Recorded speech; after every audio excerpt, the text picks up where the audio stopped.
Third person میں بات ہو رہی ہے، جو کہ اپنے آپ میں ایک بہت بڑا اشارہ ہے کسی سے خفا ہونے کا، ناراض ہونے کا. جیسے اکثر ہوتا ہے نا، ہم کسی سے ناراض ہوتے ہیں تو ہم کیسے بات کرتے ہیں؟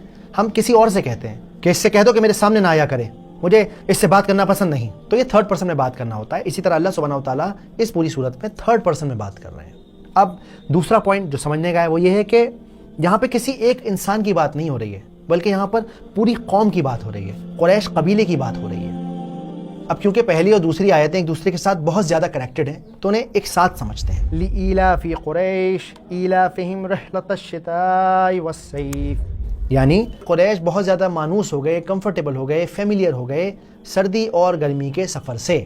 یہ تو ہوئی ایک اوپری بات. اب ذرا آپ ہلکا سا اس کی گہرائی میں اگر آپ اتریں گے تو آپ دیکھیں گے کہ یہاں پر جو ایلاف کا لفظ ہے تو اس کا مطلب ہوتا ہے کسی چیز کی عادت ہو جانا، کسی چیز کے لیے عادی ہو جانا. جیسے سردی ہو یا گرمی ہو یا بارش ہو، ہمیں آفس جانے کی عادت ہو چکی ہے.